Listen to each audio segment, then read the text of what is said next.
বাংলা শিল্পীরা জাগো জাগো জাগো, বাংলা শিল্পীরা আচ্ছা, জাগো। আজ আমাদের মধ্যে আমরা পেয়ে গেছি বাংলা শিল্পী পক্ষের অধিকর্তা শ্রী প্রবাল চক্রবর্তী মহাশয়কে। আচ্ছা, ওনার কাছে আমরা জেনে নিই। আপনার কাছে জানতে চাইছি যে আজকে তো এখানটা করে মেনলি বেঙ্গল বিজনেস কাউন্সিল যারা এখানে বিজনেস করছে তারা এসছে এখানে উপস্থিত হয়েছেন। তো এখানে বাংলা শিল্পী পক্ষের অধিকর্তা হিসাবে আপনার উপস্থিতি আমরা দেখতে পাচ্ছি। তো কি কারণে বা বাংলা শিল্পী পক্ষের মানে শিল্প থেকে মানে শিল্পী একটা থেকে এরকম বিজনেসের জায়গায় আপনি এসছেন, এটা একটু যদি বলতেন। দেখো, বাংলায় শিল্প কথাটা যদি আমি ইংরেজিতে অনুবাদ করি তাহলে দুরকম হয়। একটা হচ্ছে ইন্ডাস্ট্রি, তাকেও বাংলায় বলে শিল্প, আর আর্টস, তাকেও বাংলায় বলে শিল্প। তার কারণটা হচ্ছে যে এই দুটো কিন্তু আসলে অঙ্গাঙ্গিভাবে জড়িত।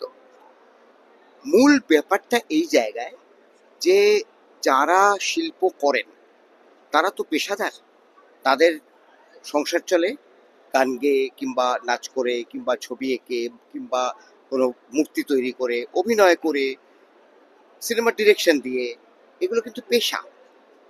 এবারে বাঙালির যে অধঃপতন আমরা দেখতে পাচ্ছি বা বাঙালি যে কোণঠাসা হয়ে গেছে, তার হাজারো কারণের মধ্যে একটা কারণ কিন্তু এটা, এবং সেটা একটা মুখ্য কারণ যে বাঙালির হাতে পুঁজি নেই। এটা চক্রান্ত করে 1943 সালের পর থেকে কেড়ে নেওয়া হয়েছে। এটা বাঙালিদের কোনো দোষ নয়, কিন্তু নেই, এটা বাস্তব। যে যাদের হাতে পুঁজি আছে, বাঙালিদের মধ্যে যাদের হাতে পুঁজি আছে, তারা যদি শিল্প থেকে শিল্পে, অর্থাৎ ইন্ডাস্ট্রি থেকে আর্টসে তারা যদি নিবেশ করেন, পুঁজি নিবেশ করেন, ইনভেস্টমেন্ট করেন, তাহলে কিন্তু পারস্পরিক একটা মিথস্ক্রিয়ার মাধ্যমে একটা খুব সুন্দর পরিবেশ গড়ে উঠতে পারে এবং উভয় পক্ষেরই উপকার, মঙ্গল যাই বলো, মানে উন্নতি, সেটা কিন্তু ঘটা সম্ভব। কারণ দেখো, ধরো এখানে আমরা আজকে দেখেছি যে ডেনড্রাইট কোম্পানি, পিসি চন্দ্র গ্রুপের ডেনড্রাইট যে আঠা হয়, তারা এখানে আজকে অংশগ্রহণ করেছে।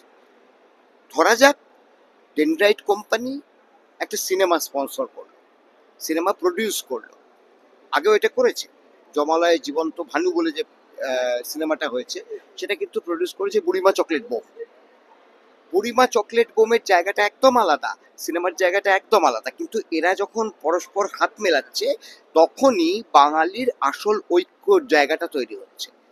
কারণ সিনেমা, গান, নাটক, নাচ, এগুলো কিন্তু হচ্ছে জনমুখী শিল্প। আমরা জনগণের কাছে পৌঁছানোর জন্য এগুলোকেই ব্যবহার করি। প্রত্যেকটা ব্যবসা, প্রত্যেকটা কোম্পানি, তারা কিন্তু বিজ্ঞাপন তৈরি করে। তো বিজ্ঞাপনটা কি? বিজ্ঞাপনটা তো একটা সিনেমা। সেটা তো কেউ না কেউ নির্মাণ করছেন, কেউ সেটা ডিরেকশন দিচ্ছেন, কেউ সেটা মেকআপ করছেন, কেউ সেটা কোরিওগ্রাফি করছেন, কেউ সেটার কস্টিউম করছেন, তারা সবাই শিল্পী। কাজে শিল্পের সঙ্গে শিল্প, অর্থাৎ ইন্ডাস্ট্রির সঙ্গে আর্ট একেবারেই অঙ্গাঙ্গিভাবে জড়িত। সেই জায়গা থেকে শিল্পী পক্ষের প্রতিনিধি হিসেবে আজকে আমি আরেক ধরনের শিল্পীদের কাছেই বলবো, ইন্ডাস্ট্রিয়ালিস্টদের কাছে, শিল্পপতিদের কাছে আমি উপস্থিত।